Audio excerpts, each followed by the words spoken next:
Here is the plain language way to understand brain health without any panic. Most people assume that memory slips are an inevitable downhill slide after 60. The real story is that our brains are remarkably adaptable and simple, consistent exercise can make a world of difference. This isn't just about acing a crossword puzzle. It's about the confidence you feel when you remember a new neighbor's name, the independence of managing your own appointments, and the simple joy of feeling mentally sharp and engaged in your own life. It affects how you plan your day and how you connect with the people you love. In this video, I'm going to teach you a delightful 3-minute memory game you can play with just a pen and paper. I'll walk you through how to play it step by step. More importantly, I'll explain the simple science of why it works to strengthen your recall and focus.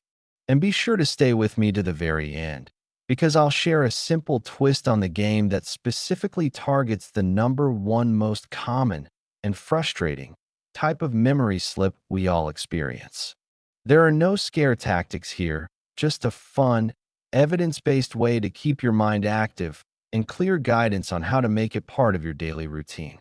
It's completely normal to have those moments where a word is on the tip of your tongue or you can't quite recall why you walked into the kitchen. We've all been there. If you're comfortable, I'd love for you to share one little thing you sometimes forget in the comments below. It helps us all remember we're in this together. And if you're new here, consider subscribing to join our supportive community. Let's get right to it. I call this game the mental snapshot, and it's your own personal 3-minute brain gym. All you need is a piece of paper and a pen or pencil. A timer on your phone or your kitchen stove is helpful, but not essential. First, take your piece of paper and draw a simple grid, maybe 2 columns and 5 rows, giving you 10 empty boxes. Or just number a piece of paper from 1 to 10. The format doesn't matter, as long as you have space for 10 items. Now, you need to choose a category. This is where the fun begins. Let's start with something simple and familiar, like items in a kitchen. In your 10 boxes, write down 10 different things you'd find in a kitchen. For example, spoon, toaster, salt shaker, dish towel, microwave, coffee mug, cutting board, spatula, oven mitt, and blender. Think of this as creating your own mental shopping list. You are the architect of your own challenge. The key is to be specific. Don't just write utensils, write spoon or fork. The more distinct the items are, the better the exercise. This simple act of preparation is already warming up your brain, getting it ready for the main event. Once your list of 10 items is ready, it's time to play. The game itself has 2 simple phases, study and recall. This is where you put your memory to the test in a gentle, low-pressure way. You're going to give yourself exactly 60 seconds to study your list. If you have a timer, set it for 1 minute. If not, just count to 60 slowly in your head. During this minute, your only job is to look at your list and try to commit it to memory. You can use little tricks to help. You might visualize your own kitchen and mentally place each item where it belongs. You could create a silly sentence that links a few items together, like the spoon danced with the spatula on top of the toaster. Or you can simply read the list over and over, focusing your full attention on the words.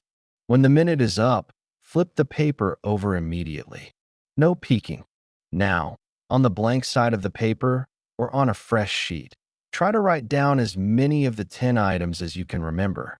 Don't worry about getting them in the correct order, at least not at first.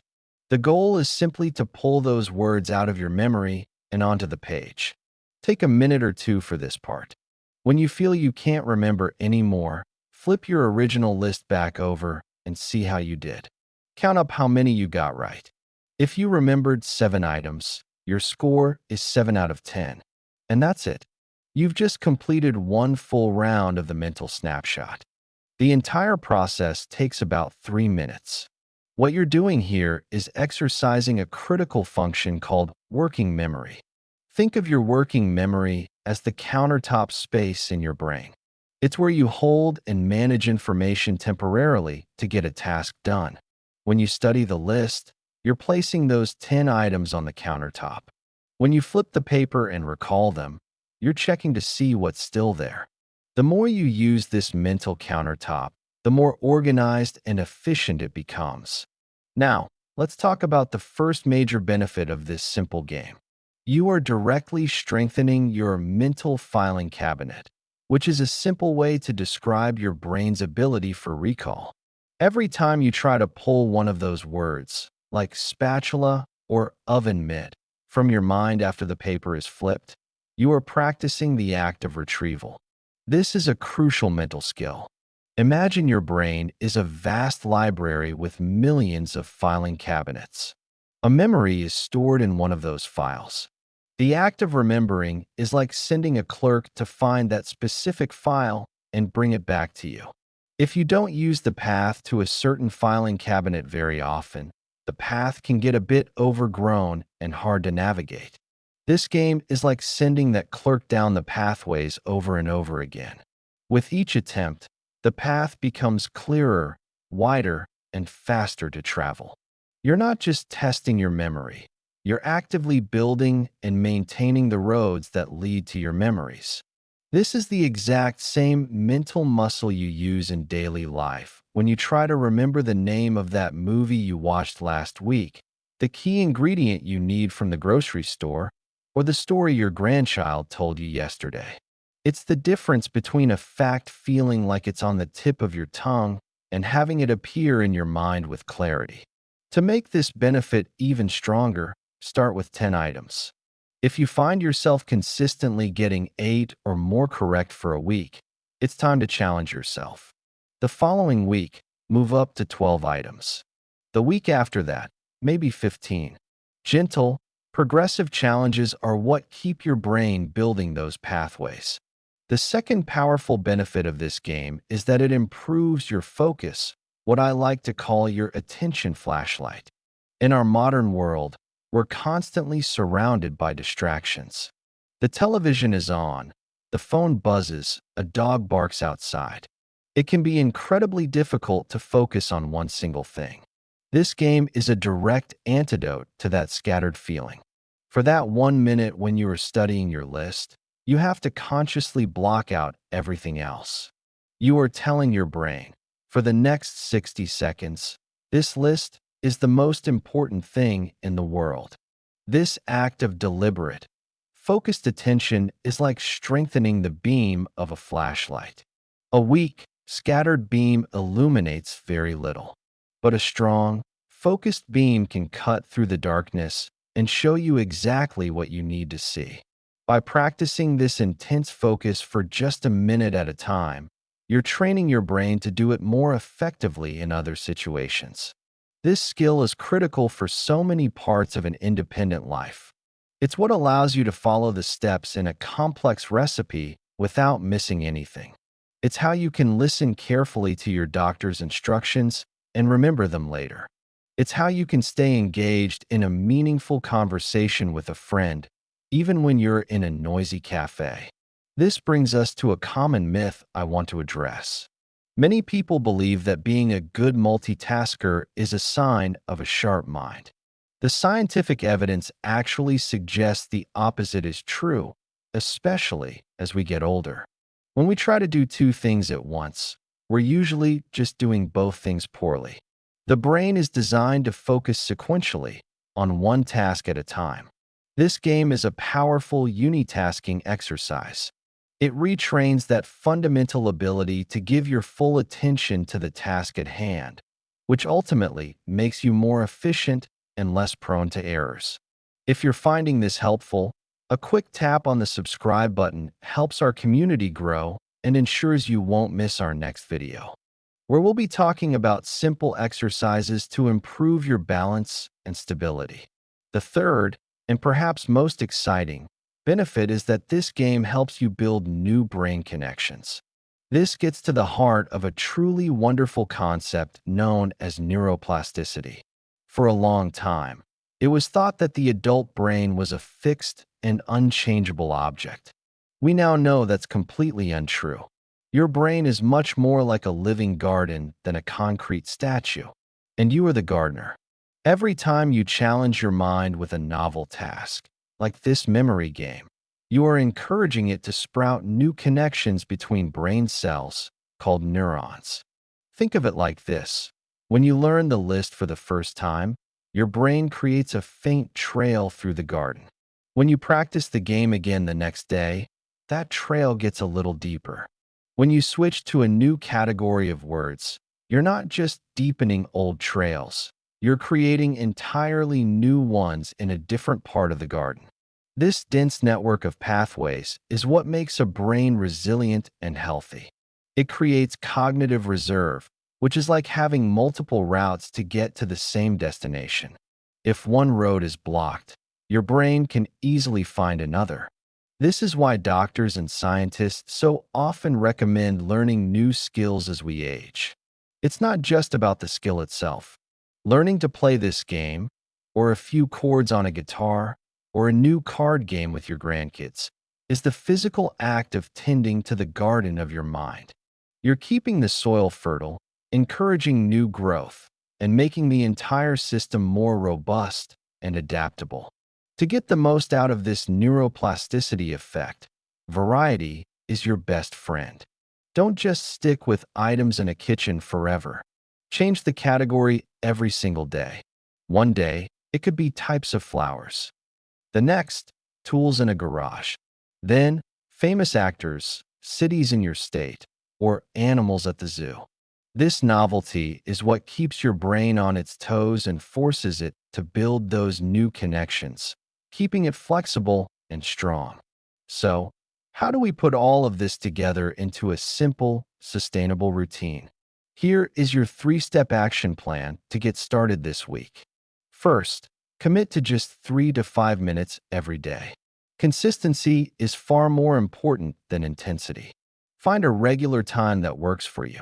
Perhaps you can play around while your morning coffee is brewing, or as a way to wind down after lunch. Tying it to an existing habit makes it much easier to stick with. Second, start with 10 items in a familiar category. Don't try to go from 0 to 20 items overnight. That's a recipe for frustration. The goal is to feel a sense of accomplishment. Mastering 10 items will build your confidence and motivate you to continue. Celebrate getting 6, 7, or 8 items right. Progress is the goal, not perfection. Third, track your progress in a simple way. Get a small notebook and dedicate it to your memory game. Each day, write the date, the category you used, and your score. For example, October 26th, fruits, 8/10. Looking back after a few weeks and seeing your scores gradually improve from 8 out of 10 to 10 out of 10, or as you successfully move from 10 to 12 items, is incredibly rewarding and provides the motivation to keep going. Now, as I promised at the beginning, here is the special twist on the game designed to target that number one most frustrating memory slip: walking into a room and completely forgetting why you went in there. We've all done it. It's a breakdown in something called perspective memory, remembering to perform a planned action. To strengthen this specific skill, try this variation of the game. Instead of using a list of simple nouns, create a list of 10 short actions or to-do items. For example, your list might be: pay the water bill, call the pharmacy for a refill, water the ferns, take the chicken out of the freezer, email Sarah for her birthday, schedule a haircut, measure the window for new curtains, find the spare batteries, reply to Bob's text, and put the library books by the door. Playing the game with this kind of list does something remarkable. It directly practices the mental muscle of holding an intention in your mind. It strengthens the neurological link between the thought, "I need to call the pharmacy," and the future action. It's a more direct, real-world application of the recall skill, and practicing it in this fun, low-stakes way can make a noticeable difference in your daily life. This simple, enjoyable game is so much more than a way to pass the time. It's a proactive, empowering step you can take for your own cognitive vitality. It's a daily reminder that you are in the driver's seat of your health. The goal isn't to achieve a perfect score every single day. The goal is to engage your mind, to challenge yourself gently, and to celebrate the small, consistent effort you're making. It's about feeling a little sharper today than you were yesterday. If you're curious to learn more, I will link to a few reliable, plain language articles about cognitive health and other brain-boosting activities in the description below this video. Remember, every little bit of positive action adds up. Now, I would love to hear from you. In the comments below, please let me know what category you are going to choose for your very first game. Will it be flowers, tools, or maybe even your favorite foods? Sharing your plan is a great first step. If you found this video helpful and encouraging, please consider giving it a like and sharing it with a friend or family member who might also enjoy a fun brain challenge. When we support each other, we all grow stronger. Thank you so much for spending this time with me today. Take good care of yourself, and I look forward to seeing you in the next video.